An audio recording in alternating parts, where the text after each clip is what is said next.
Today on Locked On Phoenix Suns, we know what the Suns want. Now, we know Kevin Durant probably gone.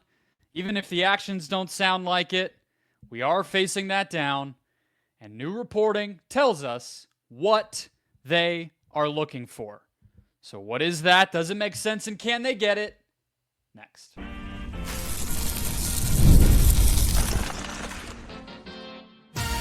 You are Locked On Suns, your daily Phoenix Suns podcast. Part of the Locked On Podcast Network, your team every day.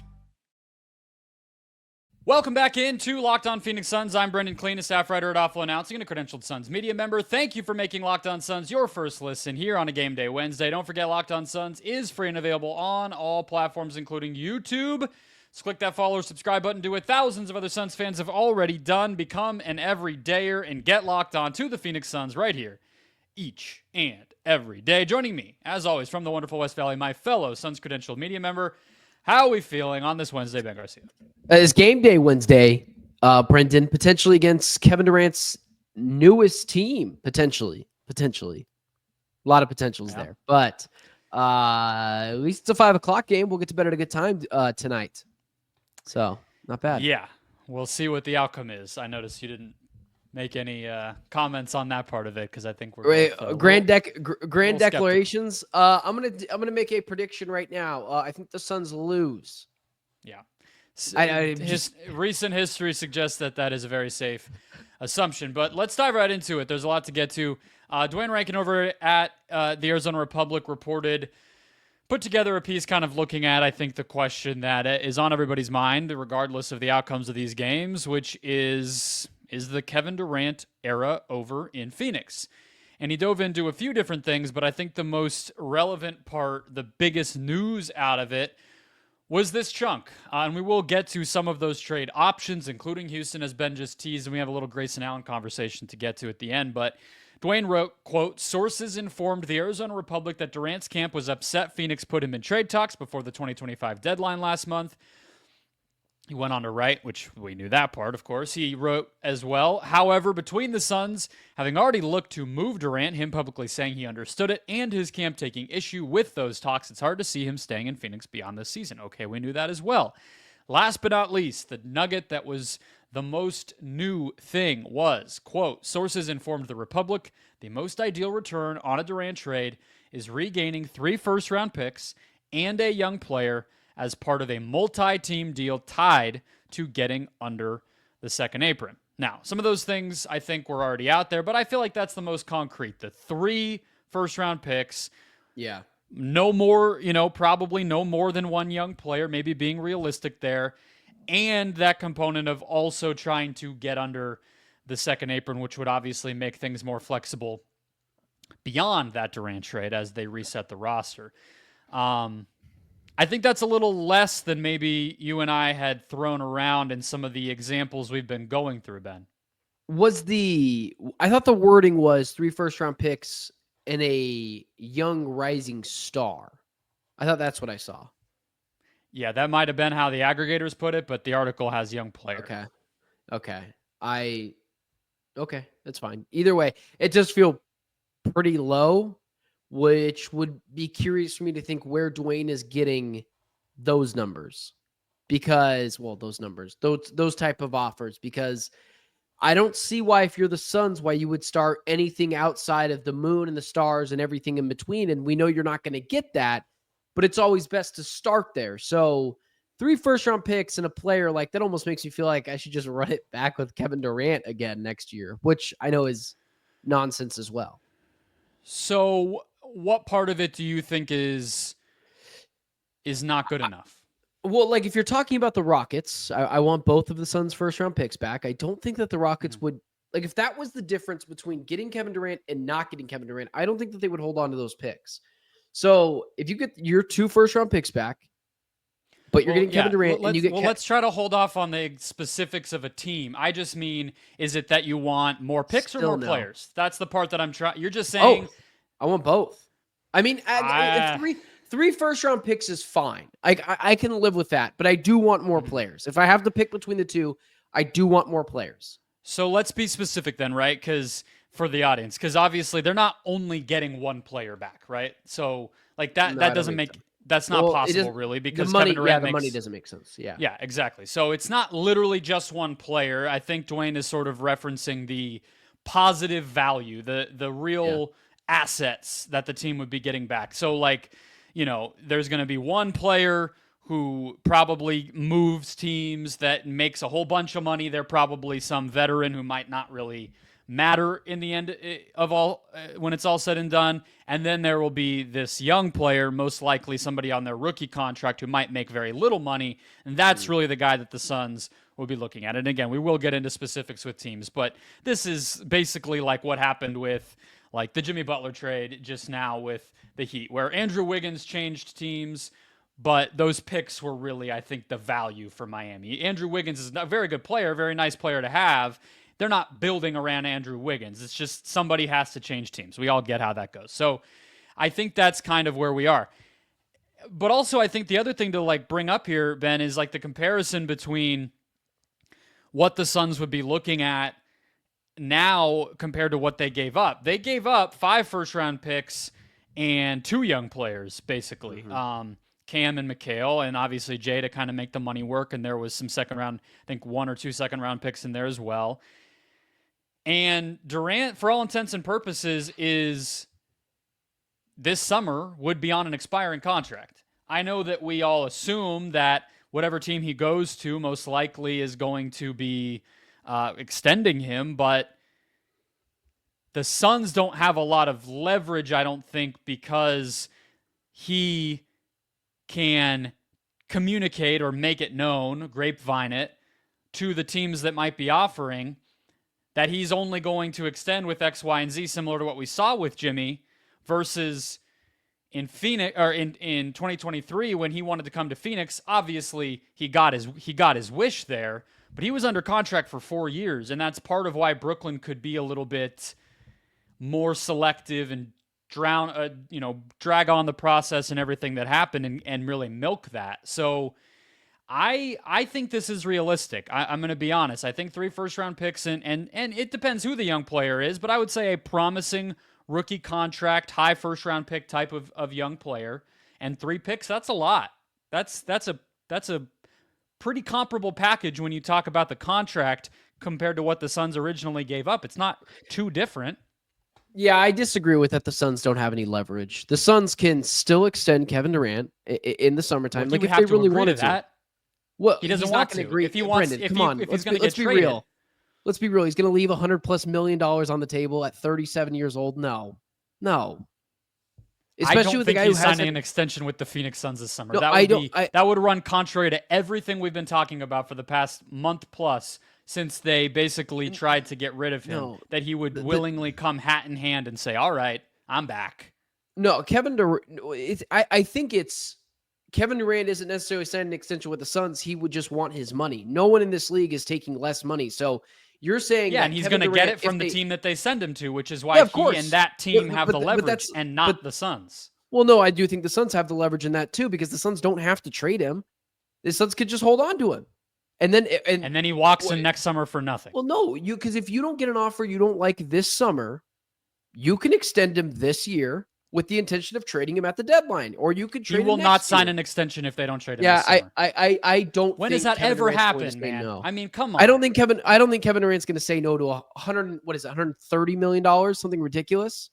I don't think we have ever seen a team play hardball to that degree to say, because I don't think teams almost have like talk out of both sides of their mouth where they're going to say, not only are we not going to trade you, which might be what you now want to have happen. Yeah.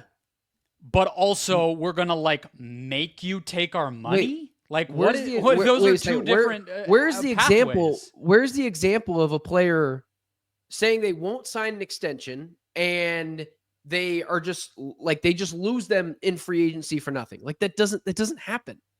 Because outside teams of Kawhi Leonard, trade that those doesn't players because they know that threat is real, and they get rid of it early. They bounce them. But you're saying that the Suns have no leverage, and I don't think that's true. I think the Suns. I don't think anyone here has clear, defined leverage. Like if the Suns are just going to get hosed in a trade for Kevin Durant, like you say he always signs with let's say it's a Bradley Beal situation, and he'll only sign with one team, and that team's going to give the Suns whatever they can to make a deal work. I don't think the Suns will get hosed like that. I think the Suns would rather just have Kevin Durant for the next couple of years instead of getting a crappy package. Like, that's why I don't think that that's the case. I'm not saying the Suns have leverage here. So you think I'm saying I don't think anyone does. He does. I guess technically, yes. Kevin Durant does have some leverage. But I don't leverage think he over would the Suns to communicate to them that he's not going to stay here, and he has leverage with the prospective teams that may want to trade for him, to tell them that he will not be re-signing there. But I think the thing is that I guess to sum this up, you're saying hosed. 3 first-round picks and a young player is hosed. Is that? Yeah, I really don't like. Listen, maybe I could be talked down a little bit, but I don't really like that package. No. All right, then let's jump into some of the options, because that's where we're going to go in the next segment, and I think we can maybe debate the actual packages a little bit. Yeah, I think we need to get more specific into what the package looks like, because if you're telling me, and this is just nonsense, like get into the next segment. I'll let you do I have like 5 teams we can run through, and I have who the young player would most likely be, and we can talk through what the picks are going to be, and that will give us more concrete stuff to jump off of next.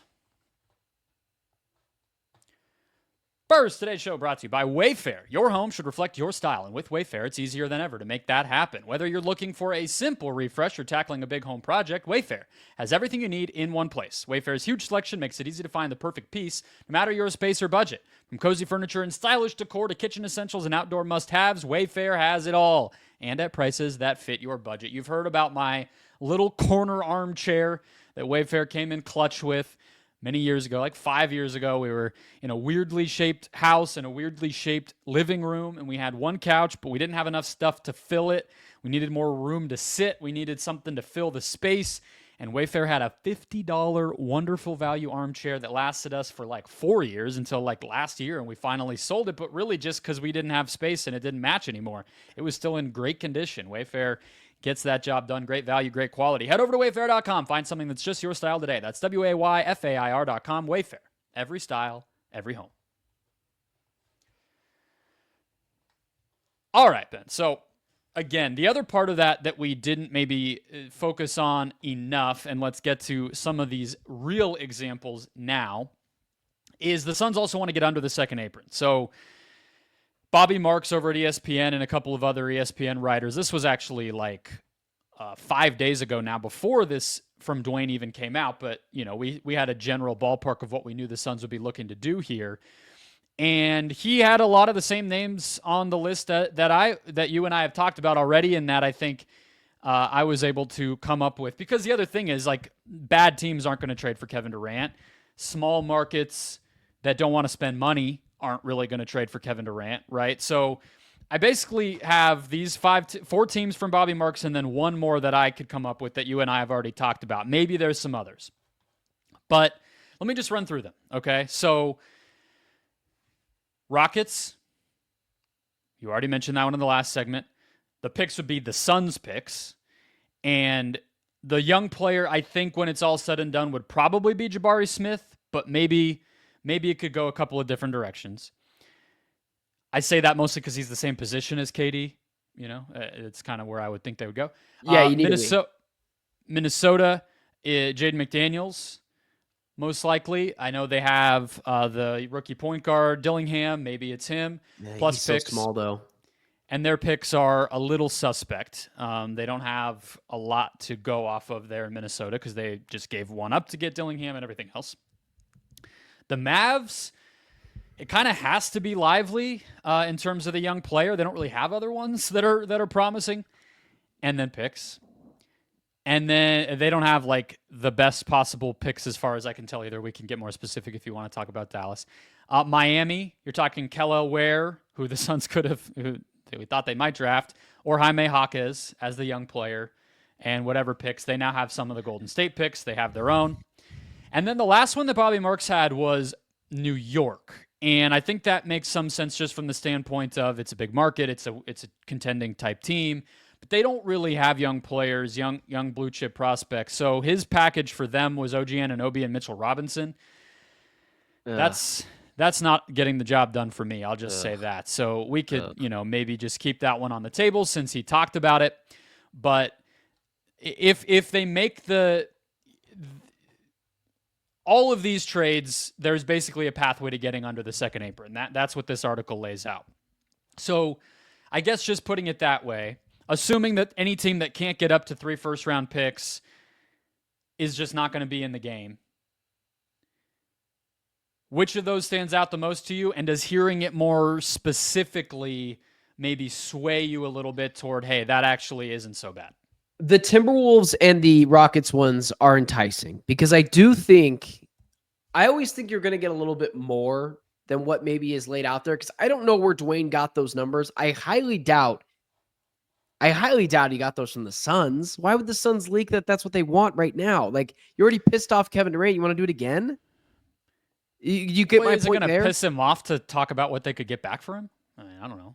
I mean, I guess you already. I mean, it already pissed him off that you put him in trade conversations already. So maybe, but maybe not. Maybe he did get those numbers from. I think it could be a combination of picking the Suns' brains and maybe also trying to, talk to sources elsewhere to get their sense of it. It could be a combination. I don't know. Man, that's just not a crazy package that you would be like. I feel like every contending team should be all over 3 first-round picks and a player. Like, why aren't the Grizzlies in on this? Why aren't any team? Why aren't the Lakers in on it? I don't know. Well, Lakers. I think that the Grizzlies could and would be, but he sent the smoke signal that he wasn't interested in going there. Yeah. At the deadline already, Yeah. We heard that. I think Memphis is a team that's worth bringing up here. And then the other thing is that their contract situation is very weird, where the only highly paid players are their stars, and they're not going to trade Ja Bain or Jaren Jackson for Durant. Why not? Because their team. Why not?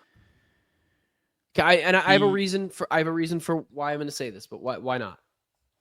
Because your team is those guys, and you would want to add Kevin Durant to it. Okay, of course. But I wonder. It's the same reason the Suns weren't going to trade Devin Booker for Jimmy Butler or Devin Booker for Kevin Durant once upon a time. Yeah. But the thing with the Grizzlies is, I wonder how committed they are to spending money, especially for the long term. And the Victor Wembanyama domino that falls, that if obviously he won't win Defensive Player of the Year now, Jaren Jackson Jr. is now in line for that. That makes Jaren Jackson Jr. available to get a supermax contract. So I wonder if the Grizzlies extension. The Grizzlies might not want to deal with that. Now, again, I'm going far down a path that potentially. I think that what you're explaining is another reason why Memphis. I didn't have them on the list. So the Kevin Durant one's a little getting bit, to the same. Well, the Kevin Durant one I think is a little bit easier to get off of, but maybe also not. The Memphis one is a little bit interesting because of that new wrinkle. But John Morant is also not going to get a supermax extension now because maybe it all works out. I think for that Jaren reason. Jackson over the life of, the next 4 or 5 years is probably going to be, pretty close to. I know it sounds stupid, but like, given his position and his versatility and stuff, like. He would be the lowest of the 3 players on the list of their core that I would be wanting to trade. I think Bain would be the most available, but plays the same position as Devin Booker, so that doesn't make any sense. Yeah. Okay, so off of Memphis, because we seem to agree that they don't make sense, so we shouldn't waste our time. They don't make a ton of sense. I don't think they don't. Yeah, move on. The next one doesn't make any sense. That package is awful. I agree with you. That's not enough. McDaniels is really interesting. Because I wonder what a team could look like if you could build it bigger, obviously, better defensive guys who can shoot the 3 ball a little bit around Devin Booker. Maybe that's what the next version of the average Phoenix Suns team looks like until they can get their feet underneath them and become a contender once again. But the next version of this Suns team has to look like acquiring players like Jaden McDaniels, because that is the way you win in the modern NBA. So, if it doesn't look like that, you're starting off on the wrong foot again with the next version of your team. So that's why I had Ware, Lively, McDaniels, Jabari. Those guys are all modern 3, 4, 5 position players that you're going to need to win with how the Thunder and the Cavs and other teams are dominating right now. You know what? Let me ask you this. Like, let's not pussyfoot around with it. Where do you think Kevin Durant would want to go? Like, out of those 5 teams, who do you think? Let's say he picked one team and said, "I will only go there." Like, let's to your point. Who do you think that would be? I would have probably picked Dallas of this group. Me too. But I don't think that's realistic anymore. No. I think that's why I at least humored the Knicks thing, but it would have to be a much bigger trade because they can't offer enough alone. And then after that, probably Miami. I thought about Miami. Miami's interesting. I think it's the Timberwolves. I think if that relationship is so strong with Anthony Edwards, I think now, like if we're narrowing it down to 3 teams and he's willing to go to any one of these 3 teams, yes. But the Heat have the ability as well to maybe go make another splash play for a different star. And then I just wonder, could Ware and 4 first-round picks get it done for you? Because I do think they're going to get a little bit more than 3 first-round picks and a player. But also the money has to work in a certain way. God, this is jumping jacks over here. I would just say, and I could be totally wrong. I'm not trying to say that I know this or I'm going to be right. But I think if people are expecting the Suns to get anything close to what they gave up in a package for what they're going to get back for Kevin Durant, anything close, you're going to be disappointed. Anything close.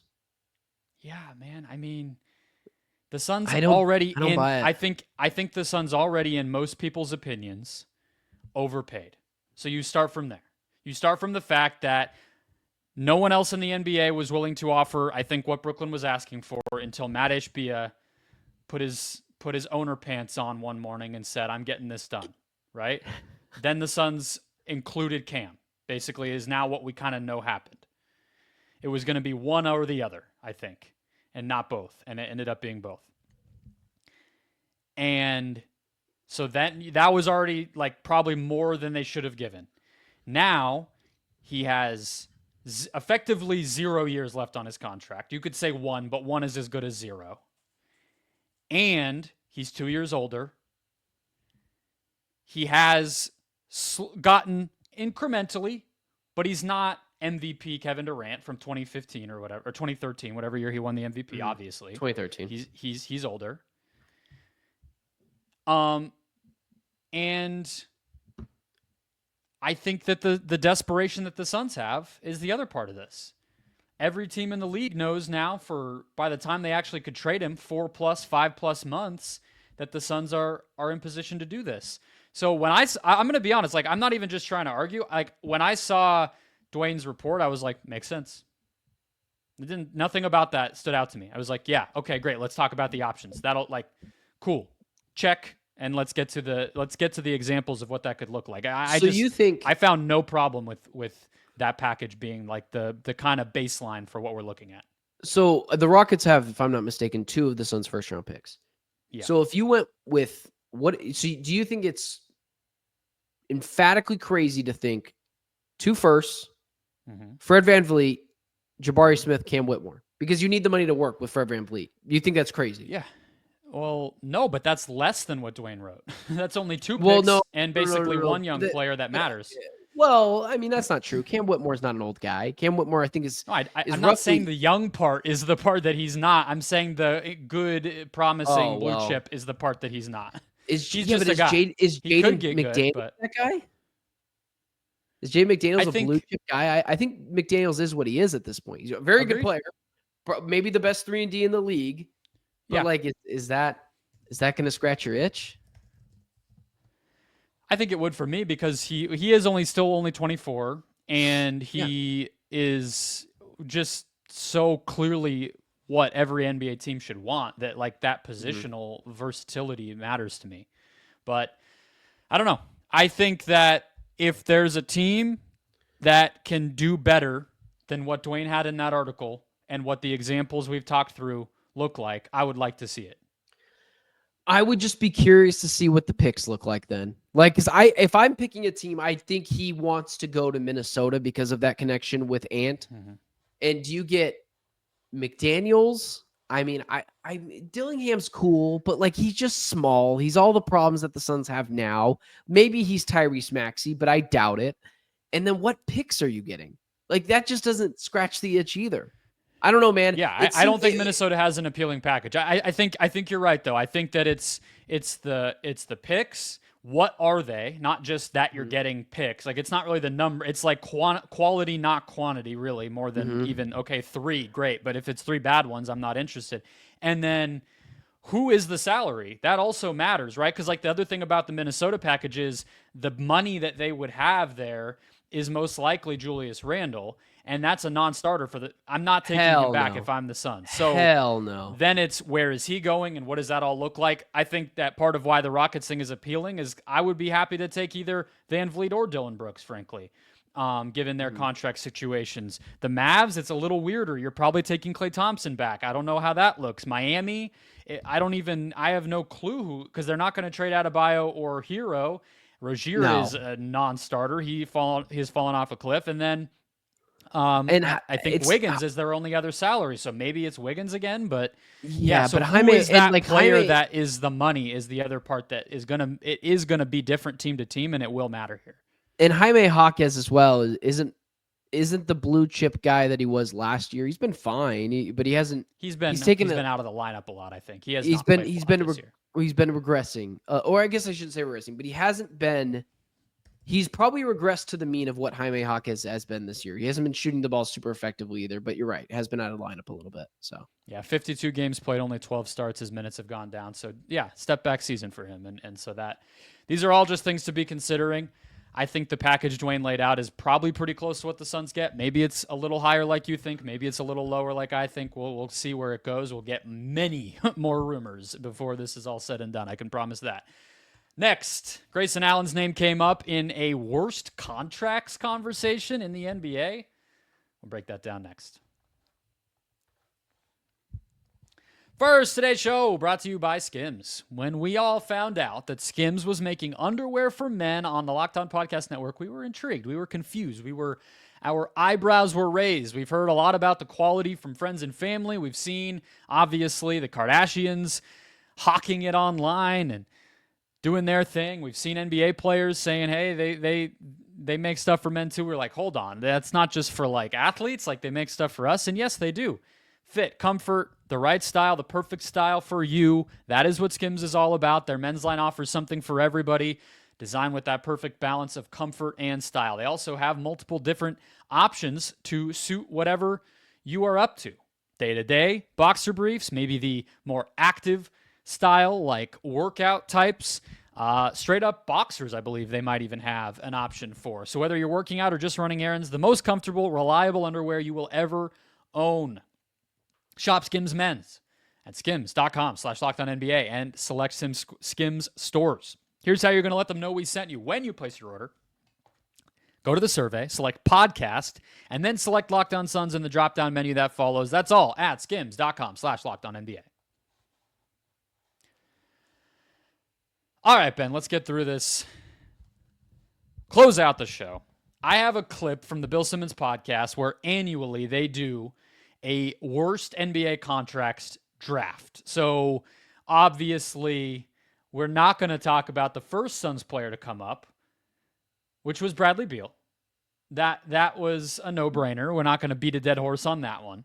Others were, like Domantas Sabonis' name came up, and I think Scotty Barnes' name came up with the max rookie extension that he got, and on down the line. It's a trolling type of a podcast, but it's also kind of interesting stuff to chew on when you really listen and hear and remember what these guys' contracts are. But let's get to the Grayson Allen, which came up like halfway through and did shock me, I'll say. The manual quickly. Grayson Allen at 4 years, $70 million to basically be my ninth man. Like, yeah, he's shooting 43% from three. He's Sam Hauser. He's in that kind of level of like those white dudes the Cavs have. There's a bunch of these guys. And guess what? None of them are making 17, 18 million a year. They're all making like $3. I'm going to be honest with you, Ben. I don't have a lot of a case against what they're saying. He's saying, I should say. I have a case against it's the worst contract in the league. No. That's not the thing. It's like a draft. So Beal came first. He's worse. Then they keep going. They don't just do one and argue about it for 2 hours. They go down the line. I don't know if Grayson Allen should be in the conversation as one of the worst contracts in the NBA. Grayson Allen, I think, on the market, I think you have to think about where he would go if he was put out to the market. I think he'd still get $60 million. He shoots the ball pretty effectively. He's been not so good this year as a defender, but it feels a little rich to go after the Grayson Allen contract, even though last year I felt like it was a bit rich of a contract to give out to Grayson Allen, even at the time when he was playing super well. And then this year, he's shooting the ball effectively still. He's 43%, but defensively, he's taking a step back. What's your reaction to that? Yeah, and again, like he was midway through. They were not actually, making the case that he's literally the worst. But I think I look at it more as annual value more so than like total. I mean, total is all dependent on like how many years you have left, etc. So it's $17.5 million a year. And I pulled up the list. That is in the ballpark of, hold on, let me sort the list correctly because I'm looking at James Harden's name is popping up because he makes 70 total over 2 years. Okay. So Grayson is in the neighborhood of Derek White, makes the same amount of money as him. Mm-hmm. Colin Sexton makes slightly more. Norm Powell makes around the same amount. Just below some of the guys who are making less than Allen are Bogdan Bogdanovic, Lou Dort, Jordan Clarkson, Max Strus, Austin Reeves, who comes up in the clip right after that part that I just cut off. So obviously I'm skipping over some names that are more favorable. D'Angelo Russell, Klay Thompson, Kevin Huerter, Karis LeVert. I get that. But a lot of those guys were signed to contracts long ago. D'Angelo and whatever. Grayson got his contract just now. I think that it is fair to say that I think if you were paying for Grayson Allen's 2023-24 season under Frank Vogel, totally worth it. I actually had no problem. On this podcast, I thought it was a great deal. I thought that they made a good call. I thought they actually got getting him early before they let him get to free agency. I thought they underpaid him. I thought they were smart to do it that way rather than letting him test the market. Now, I think it is definitely an overpay because I think it's true that what Bill Simmons said is true, that he is basically right now only a shooter. And only a shooter? Is only a I'm shooter. not paying $17 million for only a shooter. That's one of the things that has just taken a step back from Grayson Allen this year. I don't know if it was Frank Vogel's defense, but even in Milwaukee and in Utah, he was a very serviceable defender. So I don't know what part of it has gotten to his brain that he's just been a cone this year. Maybe some of the weight that he put on didn't make him as agile as he used to be, didn't make him laterally quick. Maybe it helped slow him down a little bit, which I was a little concerned of. And I think the conditioning overall, right? Because he did gain the weight, but then if you remember, because his wife got pregnant, or wife gave birth, I should say, he missed camp. And then when he got back, he was under this weird like return to play kind of pattern of everything. And I think then you add in the fact that he was adjusting to his new physique and whatever. Like you could kind of explain it a little bit, but the defense is one thing. He also was like a pretty decent, serviceable playmaker, at least as like an option in the more kind of point guardless offense the Suns ran last year. He was somebody who could capably make decisions with the ball, and his turnovers are just ugly this year. So it's like he can't really do anything with the ball in his hands. He's not much of a defender. He's obviously small, so he's not going to be any, big crazy finisher at the rim or anything like that. Just a shooter. And so like they were kind of trolling there, but like, is he that much different than Sam Hauser? No. I mean, he's a little bit better than Sam Hauser. I'd rather have Grayson Allen than Sam Hauser at this point of their career right now. Well, why? But I don't think it's that. What does he do?